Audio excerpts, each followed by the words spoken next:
देखिए मेघा, बिल्कुल आज एक तरह से प्रचार का आखिरी दिन है। 5 बजे बाद सब कुछ थम जाएगा। मंत्री भंवर सिंह भाटी इस वक्त हमारे साथ हैं, लगातार जो यहाँ पर कैंप किए हुए थे। और देखिए हालात ये है कि इस कमरे में भी जब वो निकलने वाले होते हैं तो लोग उनसे मिलते हैं। कैमरामैन रामनिवास दिखा रहे हैं, 1 to 1 चर्चा करते हैं, यहाँ की चीजों पर बात करते हैं। बहुत सारे लोग अपनी समस्या लेकर आते हैं। और देखिए उपचुनाव होता है तो बहुत सारे वादे भी करने पड़ते हैं, तो हम उन्हीं से समझते हैं और शुरू करते हैं। मंत्री जी, करीब करीब 1 महीना बिता दिया। अब इस परिणाम की जो भी परिणति होगी, जीत या हार, मुझे लगता है सेहरा बंधेगा भी आपके सर, और कुछ 19-20 हुआ तो जाएगा भी आपके क्रेडिट में।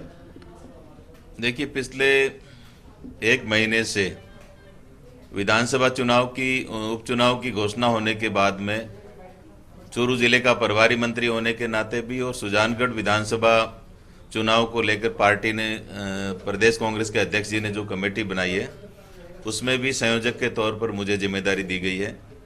निश्चित रूप से पिछले 1 महीने में कांग्रेस के उम्मीदवार के रूप में मनोज मेघवाल को घोषित करने के बाद हम सब लोग, चूरू जिले के सभी कार्यकर्ता, सुजानगढ़ विधानसभा क्षेत्र के कांग्रेस के कार्यकर्ता और यहाँ के जनप्रतिनिधि लगातार राजस्थान के मुख्यमंत्री जी के द्वारा, राजस्थान की सरकार के द्वारा, अशोक गहलोत जी के द्वारा किए गए पिछले 2 साल में किए गए कार्यों को लेकर के, सरकार की उपलब्धियों को लेकर के हम जनता के बीच में गए हैं और जनता का बहुत अच्छा रिस्पांस हमें मिल रहा है। हम जिस गांव और ढाणी में गए हैं, लोगों ने ये कहा है कि कांग्रेस की सरकार ने अच्छा काम किया है। और उसके साथ साथ मास्टर भंवरलाल जी जो यहाँ से 10 चुनाव लगातार सुजानगढ़ से लड़े और उनकी ये कर्म भूमि है, उनकी ये जन्मभूमि है।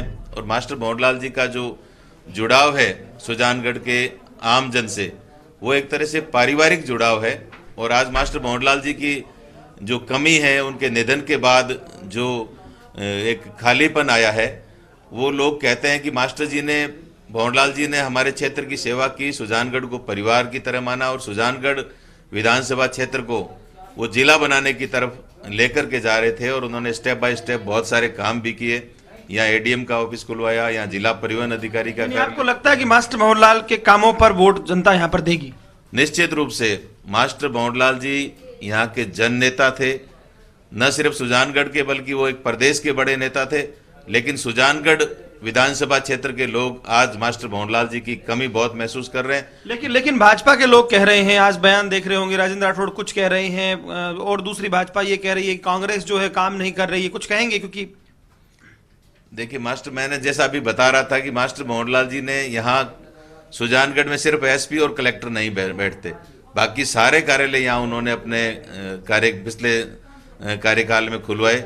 और इस समय भी मास्टर जी का देहांत होने के बाद भी राजस्थान के मुख्यमंत्री महोदय ने सुजानगढ़ के लोगों को ये विश्वास दिलाया था किसान सम्मेलन में आए तब, कि मास्टर भंवरलाल जी के द्वारा जो शुरू किए गए कार्य हैं उनको हम पूरा करेंगे, उनके सपनों को हम पूरा करेंगे। तो मास्टर भंवरलाल जी के प्रति जो जुड़ाव है, जो उनके परिवार के प्रति जो जुड़ाव है, आज मनोज को लोग एक तरह से मास्टर भंवरलाल जी को सच्ची श्रद्धांजलि देने के रूप में भी भाई मनोज को आशीर्वाद देना चाहते हैं। सतीश पूनिया तो ये कह रहे हैं कि पीआर वाले मुख्यमंत्री हैं। राजेंद्र राठौड़ ने भी बयान दिया है, कोई पोपा भाई का राज बता रहा है। इस पर कुछ बोलेंगे आप?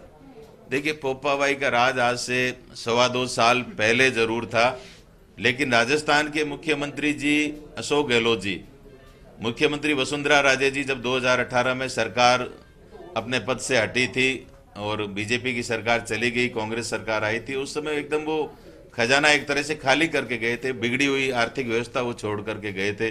बहुत सारी ऐसी योजनाएं उन्होंने शुरू कर दी थी जिनके लिए उन्होंने कोई वित्तीय प्रावधान नहीं किया था। लेकिन हमारे जो मुख्यमंत्री अशोक गहलोत जी, ये एक योग्य मुख्यमंत्री है। इनका अनुभव के आधार पर इन्होंने उन तमाम योजनाओं को, बीजेपी सरकार की योजनाओं को चालू रखा। और उसके साथ साथ जो कह रहे हैं ना पोपा भाई का राज है सतीश पूनिया जी, मैं सतीश पूनिया जी से ही पूछना चाहूँगा कि आपके जो नेता हैं देश के, जिनके नाम पर आप जीतना चाहते हो, जिनके नाम पर आज बीजेपी को चला रहे हैं, नरेंद्र मोदी जी ने अशोक गहलोत जी के कामों की सराहना की थी। पूरे देश भर के जो मुख्यमंत्री है उनकी वीसी में प्रधानमंत्री जी ने कहा था कि राजस्थान में अशोक गहलोत जी की सरकार कोविड में बहुत अच्छा काम कर रही है और बीजेपी शासित मुख्यमंत्रियों को भी इसका अनुसरण करना लेनी चाहिए। चाहिए। कोरोना को लेकर ये बात कही थी, अकलियत को लेकर हम बात कर लेते हैं क्योंकि आज आखिरी दिन है। आप लोग साले मोहम्मद, जियाउर रहमान आरिफ, ये लोग सक्रिय रहे थे, मंत्री जी का मार्गदर्शन है, लेकिन फिर भी क्या लगता है सब एकजुटता है? क्योंकि भाजपा लगातार प्रहार कर रही है और सतीश पूनिया ने तो यहां तक कहा है कि जो दंगे हुए हैं छबड़ा में, उसमें एक पीड़ित को न्याय नहीं मिला। देखिए, उनके पास कुछ कहने को तो कुछ है नहीं, इसलिए वो इस तरह की बातें करते हैं। माननीय मंत्री जी के नेतृत्व में पार्टी का एक कार्यकर्ता यहाँ शानदार काम कर रहा है और अकलियत में हम लोग ग्रामीण क्षेत्र में भी गए हैं, शहरी वार्ड में भी गए हैं, कहीं कोई समस्या है नहीं। निश्चित रूप से कांग्रेस को इस बार बढ़ चढ़ कर और ज्यादा दुगनी हिम्मत जनता तय करेगी। एक आखिरी सवाल आपसे ले लेता हूं, अब आप प्रचार खत्म हो जाएगा, क्यों जनता आपको वोट दें? बहुत संक्षेप में। मास्टर भंवरलाल जी के द्वारा किए गए कार्यों की वजह से, उनका जो जुड़ाव था क्षेत्र के लोगों से, उस जुड़ाव को लोग पुनः कंटिन्यू रखना चाहते हैं, इसलिए वो मनोज को वोट देंगे। दूसरा, राजस्थान में अशोक गहलोत जी की सरकार ने जो काम किया है, पूरे प्रदेश में जो काम किया है, कांग्रेस की गवर्नमेंट के द्वारा किए गए कार्यों की वजह से, और सुजानगढ़ विधानसभा क्षेत्र में भी पिछले 2-2.5 सालों में बहुत ज़्यादा विकास हुआ है। तीसरा, मैं कहना चाहूँगा कि बीजेपी की जो कथनी और करनी में फ़र्क है, वो आज सुजानगढ़ के लोग समझ रहे हैं। किसानों के साथ मारपीट की गई, बीजेपी के एक राष्ट्रीय नेता आते हैं अनुराग ठाकुर, और उसमें कुछ किसान काले कानूनों का विरोध करने के लिए जाते हैं तो बीजेपी के कार्यकर्ता उनके साथ मारपीट करते हैं। आज किसानों में भारी आक्रोश है। किसानों का के जो 3 काले कानून वापस नहीं लिए गए, उसका भी बीजेपी में भारी विरोध है। बीजेपी के नेताओं को एक तरह से सुजानगढ़ में मीटिंग करने में दिक्कत आ रही है। और आरएलपी के हनुमान बेनीवाल आ रहे हैं, 2 सभाएं कर रहे हैं, हेलीकॉप्टर से घूम रहे हैं, कुछ फर्क पड़ेगा क्या? देखिए, हनुमान बेनीवाल जी का अपना एक तरीका है, वो अपने वोट मांग बहुत रहे हैं। सारे सवाल यहाँ पर है, लेकिन अब होगा क्या ये 2 मई को ही पता चलेगा। बहुत बहुत शुक्रिया लक्ष्मण, बहुत पूरी जानकारी के लिए।